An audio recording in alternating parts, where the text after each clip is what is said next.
Buenas noches. De acuerdo a la idiosincrasia de los pueblos, los argumentos que se vierten en una sociedad gozan de credibilidad o incredulidad dependiendo de quién los dice y cómo los expresa. En esta oportunidad queremos presentarles a ustedes estos argumentos, pero vertidos por altas autoridades, lo que constituye para nosotros un testimonio único. A fines de la década de los 80, las autoridades de Gran Bretaña comenzaron a recibir cientos de reportes de testigos que aseguraban haber visto objetos voladores desconocidos surcando los cielos de todo el país. Entre 1988 y 1990 se sumaron a estos testimonios unos 1.500 informes de pilotos, civiles y militares que daban cuenta de sus encuentros en pleno vuelo con gigantescas naves de forma triangular que se desplazaban silenciosamente, en ocasiones cruzando la ruta de los aviones y en otras sobre bases militares. Algo en todos coincidía, en que en ningún avistamiento estos objetos fueron detectados por los radares. Los investigadores ingleses advirtieron que estos misteriosos objetos voladores guardaban cierta similitud con el bombardero Avro Vulcan B-2, un avión de combate cuyas alas le conferían un aspecto triangular. Sin embargo, los ovnis reportados eran de un tamaño considerablemente mayor y, a diferencia del bombardero, no emitían el más mínimo ruido durante su desplazamiento, por lo que fueron bautizados como volcanes silenciosos. Graham Birdsall, editor de la revista UFO Magazine, quien investigó el caso de los volcanes silenciosos, en base a su experiencia y analizando los reportes conocidos, desechó la posibilidad de que se tratara de aviones militares secretos estadounidenses o británicos. No puedo creer que algo tan grande que vuela sobre Estados Unidos bastante bajo, que vuela sobre el Reino Unido bastante bajo, y que vuela sobre tantos lugares pueda describirse como una aeronave supersecreta convencional. No creo en ese argumento. Por esos años, Nick Pope era un funcionario del Ministerio de Defensa de Inglaterra y estaba comisionado para investigar posibles amenazas contra la seguridad del Reino Unido. Al enterarse de la existencia de los volcanes silenciosos y asumiendo que no podía tratarse de aviones convencionales, Nick Pope decidió encargarse personalmente de la investigación de estos objetos. Estaba consciente de que la postura oficial de su gobierno por más de 40 años había sido negar la existencia de los ovnis. Sin embargo, en 1991, Pope planteó a sus superiores la posibilidad de que los volcanes silenciosos fueran una amenaza proveniente del espacio exterior. No puedo guardar silencio sobre lo que creo que debemos tratar como una amenaza en potencia. Como respuesta, Pope obtuvo una tácita autorización para ocuparse del tema. A pesar de ello, se enteró de que por muchos años sus predecesores en el cargo se habían preocupado especialmente de no estudiar los abundantes testimonios sobre objetos voladores no identificados. Me parece extraño que ninguno de mis predecesores haya tomado esto muy en serio. Mi tarea en el Ministerio de Defensa era buscar pruebas de una amenaza a la seguridad del Reino Unido y no podía decidir si había o no había amenaza hasta no realizar una investigación completa. Durante varios meses, Pope interrogó a testigos, analizó los reportes de los pilotos y conversó con ufólogos de reconocida seriedad. Los informes repentinamente comenzaron a llegar en gran cantidad hasta su despacho, lo cual le hizo comprender rápidamente que algo serio en realidad estaba ocurriendo y que era urgente determinar a ciencia cierta de qué se trataba. Sí, fue el 31 de marzo de 1993. Cuando llegué al trabajo y recuerdo que ese día recibí muchísimas llamadas. Muchos policías y militares que decían que habían visto una nave estructurada. Recibí informes de, por ejemplo, un empleado del meteorológico, un tipo con 8 años de experiencia en ver el cielo de noche y juzgar cómo sería el clima para informar a las tripulaciones. Según me dijo, nunca había visto algo que se comportara así. No tenía ni la menor idea de lo que era y pasó justo encima de la base. Nick Pope pudo establecer que los volcanes silenciosos solían sobrevolar bases militares y eran capaces de ejecutar maniobras imposibles de realizar por las aeronaves convencionales. Además, el hecho de que en ninguno de los cientos de avistamientos fueran detectados por los radares lo definitivamente de que estos aparatos constituían un grave motivo de preocupación para el Ministerio de Defensa de Gran Bretaña. Lo preocupante era que no aparecían en el radar, por lo que nunca despegó nuestra aeronave de defensa. Eso me preocupa. Algo que se debe considerar potencialmente hostil, hasta no saber qué es y qué hace, puede estar justo encima de una base militar y no aparecer en el radar, por lo que no podemos iniciar ninguna acción de defensa aérea. Pero la preocupación de Pope no encontró acogida en el gobierno inglés, algo que él interpretó como una sorda desautorización a su trabajo. Comprendió que sus superiores no lo estaban tomando en serio. A la gente no le gusta admitir que se equivocó y es más fácil para ellos decir no. Nick Pope debe estar mal. Tal vez malinterpretó los datos. No puedo aceptar eso. Yo fui quien obtuvo los datos. Yo realicé la investigación. Quienes colaboraban con Pope o estaban de alguna manera relacionados con sus investigaciones, vieron en este desinterés del gobierno inglés una forma de tender un manto de encubrimiento sobre la real importancia de los volcanes silenciosos. Sin embargo, el propio Nick Pope entendía el asunto de otra manera, lo cual evidentemente no es más que una postura políticamente correcta para no desautorizar a los personeros de quienes depende. No creo que haya un gran encubrimiento en Gran Bretaña. Creo que lo que tenemos es un contexto en el que la gente desconoce mucho sobre el fenómeno y todo se mantiene en secreto. Así que se sabe muy poco en realidad. La mejor forma de estudiar a los verdaderos ovnis, como me gusta llamarlos, fue eliminar a los que no eran más que errores de identificación. 9 de cada 10 casos tenían una explicación convencional. De cualquier manera, este funcionario pertenece a un organismo gubernamental del más alto nivel y, quiéranlo o no sus jefes, representa por sí solo a una de las principales potencias del mundo. Por eso, las conclusiones a las que llegó constituyen un testimonio sin precedentes en la historia del fenómeno ovni.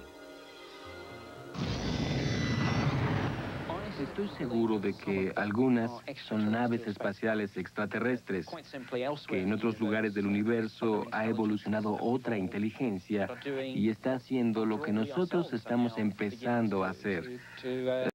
Espacio y ver lo que hay ahí. Llegar a estas conclusiones significó para este funcionario la obligación de asumir la responsabilidad que representa conocer una verdad de principal importancia para la humanidad. Por eso, obligado por su profunda honestidad, en forma paralela al desempeño de sus funciones, decidió dedicarse a dictar conferencias para exponer el resultado de sus investigaciones sobre los volcanes silenciosos. Lo que estoy tratando de hacer es dar una idea de lo que ha sido una relación extraordinariamente difícil entre el mundo oficial del Reino Unido y estos increíblemente elusivos y misteriosos ovnis. Junto con esto, Pope publicó un libro con la información que logró recopilar, al cual dio un título extremadamente decidor: Cielos abiertos, mentes cerradas. Tanto los superiores de Nick como tampoco otras autoridades del gobierno inglés jamás han manifestado públicamente su opinión respecto del accionar de este funcionario. Sin embargo, resulta revelador el hecho de que poco después de que comenzara a difundir el fruto de su trabajo, Nick Pope fue trasladado a otra repartición. Hoy, este alto personero oficial, que se convirtió en un adalid de la libertad de información sobre el fenómeno ovni, es analista económico del Ministerio de Defensa inglés, una ocupación en la que no representa ningún riesgo para quienes prefieren mantener en secreto la verdad, pero la que todavía está convenientemente bajo su control. A pesar de todo, la contribución de Pope para el conocimiento de la verdad tiene un incalculable valor. Nosotros salimos y vimos que era como una bola luminosa. Han sido los proyectos oficiales que se han visto involucrados en la observación de objetos voladores. Esta es la historia de un misil y un ovni. Robert Hastings es un investigador de ovnis que ha pasado 22 años estudiando el interés de los Estados Unidos frente a los informes de avistamientos de ovnis. Así llegó a la conclusión de que ese gobierno no solamente ha engañado al público, sino que también ha querido engañarse a sí mismo. No creo que sea una coincidencia que este fenómeno haya acelerado su actividad precisamente en el momento en que la humanidad ha desarrollado las armas nucleares. He entrevistado a 21 personas retiradas de la Fuerza Aérea, asociadas con escuadrones de misiles nucleares, y todas han referido incidentes involucrados con la presencia de platillos voladores. Esta teoría está basada en la experiencia personal de Robert Jacobs, un exteniente de la Fuerza Aérea. En 1964, el exteniente estaba asignado a la base de Vandenberg, en California. Allí vio un ovni que jamás pudo olvidar. Se me eriza el cabello cuando pienso en eso, cuando recuerdo aquel día. Vi algo que era tan extraño que cambió mi vida. Cuando estaba asignado en Vandenberg, Jacobs estaba encargado de la unidad especial de fotografía y filmación de los vuelos de prueba del Atlas F y de los misiles de emergencia. Cuando se lanza un pedazo de equipo que cuesta 4 o 5 millones de dólares y este revienta a 300 yardas fuera del hoyo, lo primero que uno quiere saber es por qué reventó. Mi trabajo era proveer documentación fotográfica desde 30 o 40 posiciones de la cámara en cada lanzamiento. En noviembre de ese año, fue asignado para filmar el lanzamiento de un misil, usando un telescopio muy sofisticado desarrollado en la Universidad de Boston. Eran los lentes más poderosos que la Fuerza Aérea había utilizado. El mayor lente que habíamos tenido en un M45 era de 180 pulgadas. Este telescopio tenía un radio focal efectivo de 1200 pulgadas. Así que era evidente su gran potencial. Era tan grande que cuando el misil dejó Vandenberg con el telescopio de la Universidad de Boston, con una sola toma abarcamos las 3 máquinas de un Atlas F. Hablamos de una distancia de 130 millas náuticas. En una misión confidencial, el telescopio fue llevado desde Boston a bordo de un avión de la Fuerza Aérea. Era tal la dimensión del telescopio que tuvo que utilizarse un camión de 18 ruedas. Incluso el equipo de Jacobs ayudó al inventor del telescopio, Walter Manis, y además a la instalación de los lentes. La cámara fue ubicada en un lugar estratégico a 130 millas del lugar de lanzamiento. Caminamos alrededor del misil y vimos 3 escenarios de lanzamiento, y por medio de binoculares pudimos ver lo que pasaba. Era una prueba confidencial de un misil antimisil, diseñado para confundir a los hábiles enemigos y luego dar en el blanco. La cámara fue programada para seguir al misil automáticamente, y luego durante 6 minutos para pasar al punto donde este misil aún era visible. Lo que no sabíamos era qué más teníamos, además del misil. Después de revelar la película, el jefe del proyecto, el mayor Lawrence Mansman, llamó a Jacobs a su oficina. Para sorpresa del teniente, su jefe no estaba solo. Había 2 sujetos de traje gris, con ropa de civiles. No eran de la Fuerza Aérea, eran de otro lado. Jamás se identificaron, pudieron ser de la CIA, de la OSI o SS. Le pidieron que analizara la película en presencia de estos misteriosos sujetos. Lo que yo vi era un objeto circular, un clásico platillo volador. Y lanzó un rayo o algo así hacia nuestra ojiva de combate. Imaginen a esta cosa volando a varios miles de kilómetros por hora. Mientras volaba algo parecía como perseguir a la toma que hacíamos. Se posaba aquí y lanzaba un rayo. Y luego aquí y lanzaba otro rayo. Y yo me preguntaba, ¿cómo pudo hacer eso? Eso exactamente era lo que el mayor Mansman quería saber. Yo contesté, a mí me parece que es un ovni. Y él dijo, jamás vuelva a decir eso. Quiero que piense, teniente, que esto jamás sucedió. Y juré guardar silencio. Que todo debería ser un secreto por la seguridad de todos y me pidieron que abandonara la habitación. 18 años ha permanecido aquella imagen en mi mente. Después, sin embargo, su importancia radica en que nos hablan de una evidencia que misteriosamente desapareció. Eso precisamente es lo que sucedió aquí en Paiguano. Me acuerdo que salí como a las 3 y tanto para acá para afuera. Entonces vi tanta gente en la calle que todos miraban para el cerro y como no es curiosa. Entonces fui a preguntar qué es lo que pasaba, qué es lo que había si había caído algún avión, qué cosas se había caído. Y no, me dijeron, cayó algo luminoso allá en el cerro.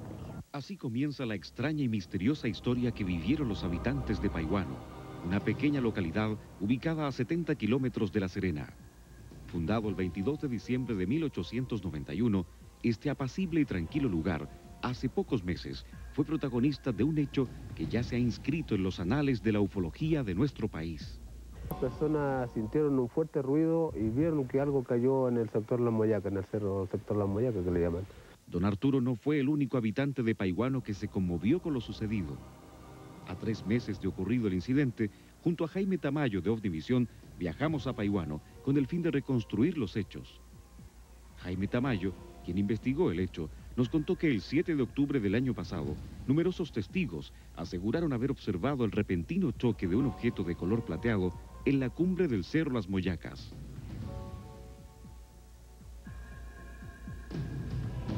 Luego del fuerte impacto, la extraña figura se partió en dos. Un trozo quedó en la cima y otro, algunos metros más abajo.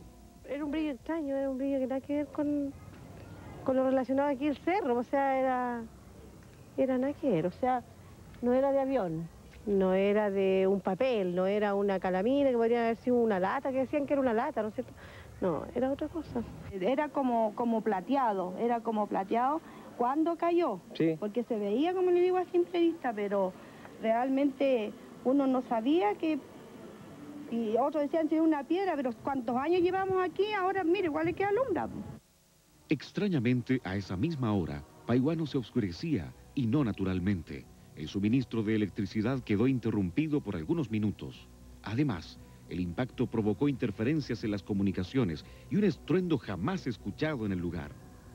Y al otro día yo estaba conversando con el niño que nos viene a dejar los cigarros, Raúl. Sí. Me dijo, ¿a qué hora viste tú eso? Como a las 9:30, sí, dijo, el pico también pasó, pero dejó una estela blanca. Y se apagó tele y se apagó radio. Al imponerse de lo ocurrido, el ufólogo serenense Patricio Díaz sobrevoló el lugar a las pocas horas y logró captar las únicas imágenes que hoy se conservan de este objeto. Desde las alturas, claramente se distingue un objeto de gran tamaño y apariencia metálica, partido en dos, evidencia que fue confirmada por toda la tripulación. Se veía el objeto, que personal se comunicó desde la punta del cerro a Las Moyacas vía teléfono celular, porque el celular toma hacia acá, indicándole a Cóndor 1 que efectivamente había caído algo del cerro. Había gente con equipos de banda corrida que también me contó lo mismo. ¿Qué encontraron? No encontraron. Abajo te cuento. ¿De qué se trata esto? Posteriormente, Patricio Díaz intentó acceder infructuosamente al lugar por vía terrestre, lo mismo que una patrulla de carabineros, alertados por la gran conmoción que existía en Paihuano. Tuvimos la oportunidad de rastrear todo el sector, haciendo uso de bengalas para ubicarnos en el lugar, y pudimos establecer que se trataba de una piedra de aproximadamente 6 metros de diámetro, la que era plana, de color blanco. Posteriormente, por antecedentes que tuvimos del Tololo, manifestaron que las condiciones climáticas de esa fecha y una posición anormal que se encontraba el sol, ¿cierto?, produjo que se vieran resplandores aquí en el plano. Sin embargo, Patricio Díaz tiene una explicación para este hecho. Él es sin duda quien más acuciosamente ha investigado el caso y, en su opinión, el objeto fue retirado por personas que en su lugar dejaron una piedra pintada a mano. Eso logró recuperar una filmación que a mí me parece muy interesante de un objeto, digamos, no del objeto, sino de unas marcas de más o menos de unos 15 metros de largo por 1,5 metros de ancho, más las huellas de botas marcadas en el cerro. O sea, indicando que se habría arrastrado un objeto de gran tamaño sobre el cerro. Es más, te podría indicar que apareció una piedra pintada que jamás estuvo en el cerro de Paihuano. Yo soy un fanático del valle, llevo más de casi 18, 19 años viviendo acá en Serena. Y te puedo asegurar que no hay piedras pintadas blancas en los cerros, digamos, más si no hay proyectos mineros o hitos para marcar, ¿no es cierto?, diferentes puntos de construcción. Díaz fundamenta estas afirmaciones en base a una serie de testimonios que aseguran, además, haber visto helicópteros negros y extraños vehículos rastreando la zona. Empezamos a escuchar voces y el viento estaba contra nosotros. ¿Ya? Entonces las voces suponemos que eran los de los gallos que están arriba. Se veía la figura de un gallo caballo oscuro. ¿Ya? Y se nos quedaron mirando, el gallo parado ahí. Todo el rato nosotros estuvimos parados, el gallo estuvo parado mirando. Después llegó otro, de ahí los gallos se movieron, después llegó otro, después se pusieron 3, creo. Y de ahí los gallos se movieron hacia, no sé, no cacho las coordenadas de los puntos. ¿Hacia atrás? Hacia allá. Tal vez el objeto que cayó en Paihuano fue algún aparato utilizado por la Armada estadounidense, que por esos días se encontraba participando en la Operación UNITAS, frente a las costas de la Cuarta Región. Sin embargo, de ser así, las autoridades oficiales lo habrían explicado, cosa que nunca ocurrió. Me cuesta creer que sea un proyecto militar secreto, que sería la otra. En el valle no me imagino que haya alguna estación militar realizando proyectos, menos cerca de Paihuano, que es un centro poblado. Uno lo entiende en un desierto, donde no haya testigos y algún objeto que uno quiera probar, ¿no es cierto?, cae, que fuera un dron, ¿no es cierto?, u otro objeto. Esta negativa oficial es una característica común en todos los incidentes relacionados con ovnis, en los que se desestima el testimonio desinteresado de cientos de testigos. Estamos hablando de gente que es conocida aquí en el pueblo, que es gente que tiene buena educación y que no se iban a prestar para hacer malos comentarios. Ellos ratifican haber visto, ¿cierto?, un elemento color rojo, o en algunas partes rojo, ¿cierto?, que bajó por la ladera y se estrelló. Se desprendió en dos fragmentos, ¿cierto?, los que quedaron separados aproximadamente 50 metros. La gente de Paihuano no mintió, que sí cayó un objeto metálico, que fue retirado por personal en camiones.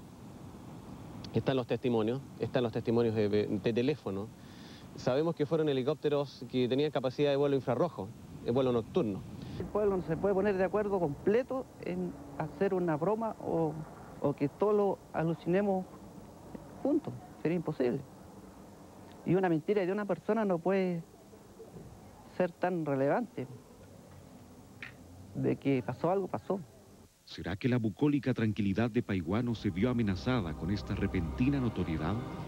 ¿La gente de este pueblo tiene otras razones para guardar silencio? Tal vez simplemente no se atreven a hablar de ovnis. Lo único seguro en este caso es que aquello que cayó del cielo sobre el Cerro Las Moyacas cambió para siempre la historia de Paihuano. Con el caso Roswell en 1947 se tiende un gran velo de encubrimiento sobre los estrellamientos ovni. ¿Será que aquí en Paihuano estamos frente a un caso similar? Ahmed Reza Pahlavi, el Shah de Irán, tuvo la valentía de revelar lo que habría sido una operación de persecución ovni por parte de su fuerza aérea en la década de los 70. Veamos los detalles.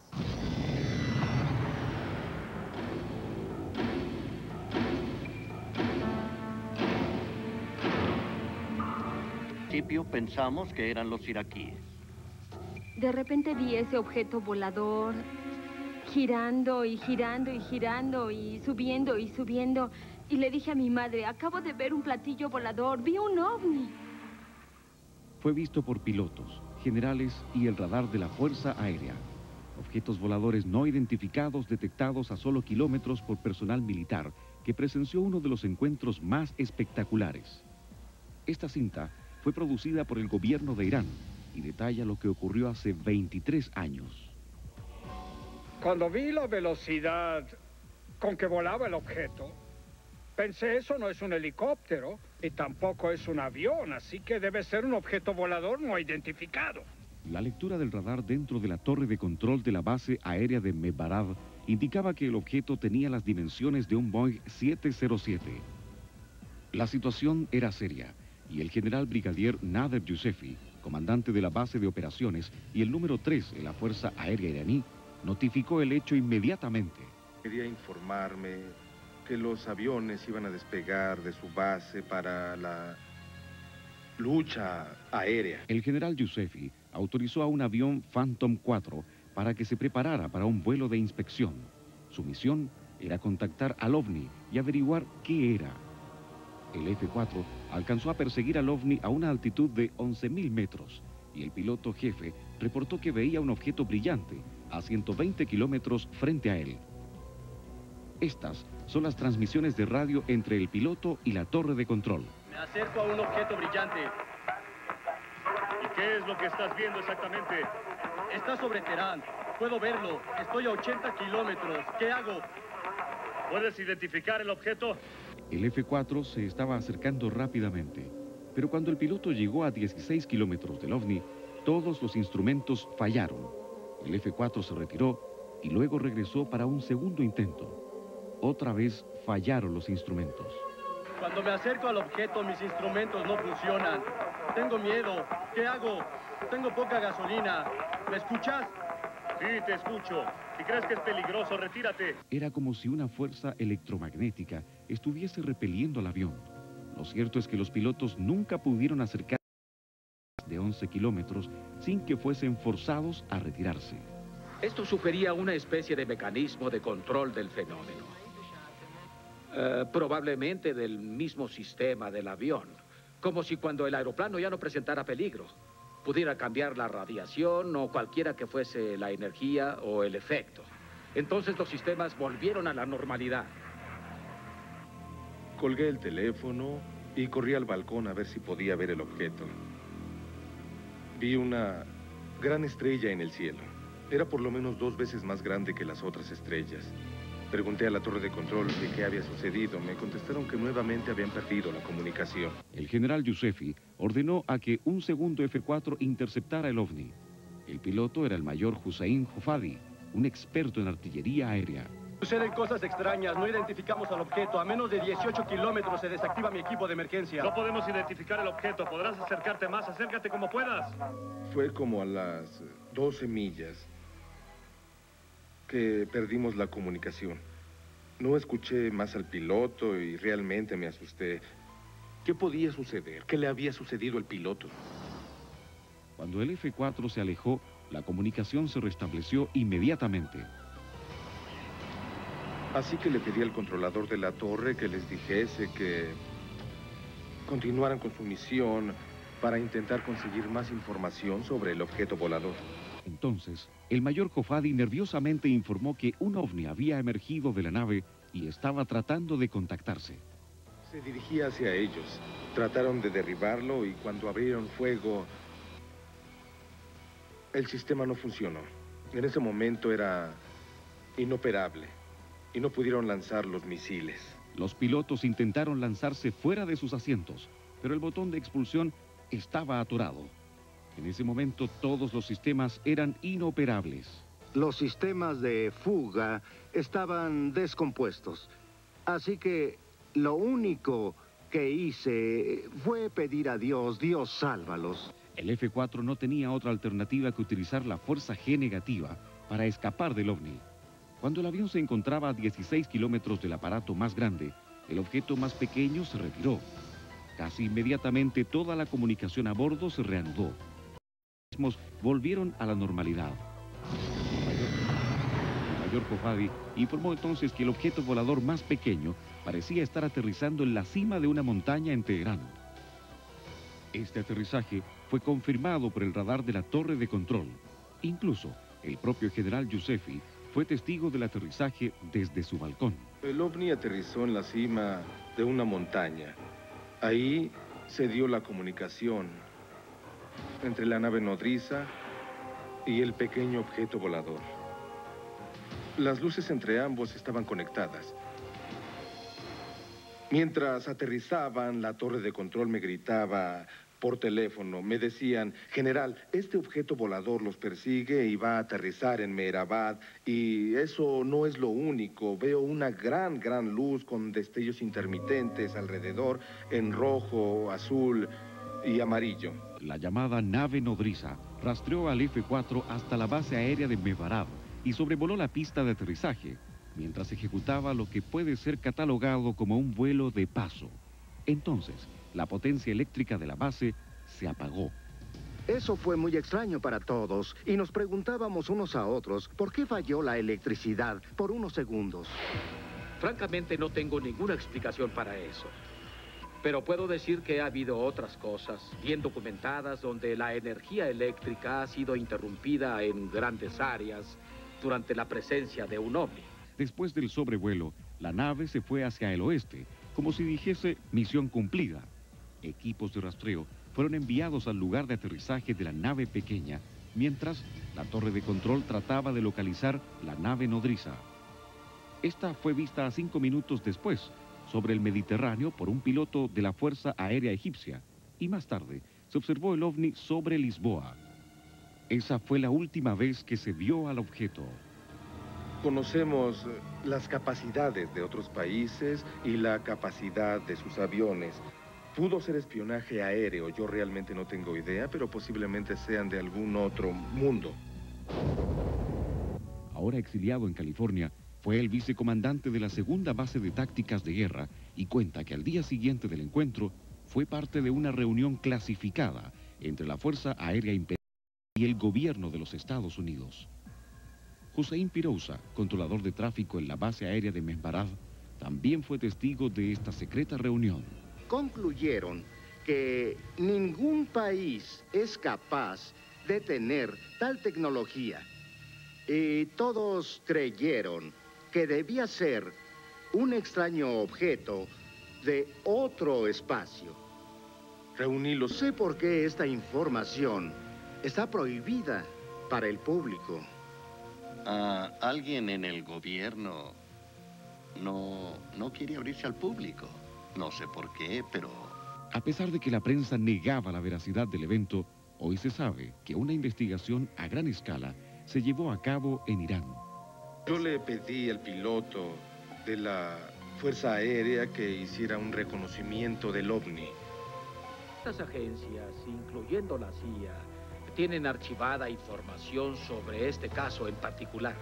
Una vez más, la evidencia existe y nos lleva a sospechar que las grandes potencias no quieren que la población sepa lo que ocurre en los cielos. ¿Será acaso que todas estas altas autoridades se pusieron de acuerdo para decirnos la misma mentira? ¿O estamos frente a una alternativa en donde las preguntas están planteadas y la investigación ha sido abierta? Queremos invitarles a compartir con nosotros un próximo capítulo en donde daremos un salto analítico en la investigación, tocando un tema que, por polémico que es, resulta muy interesante.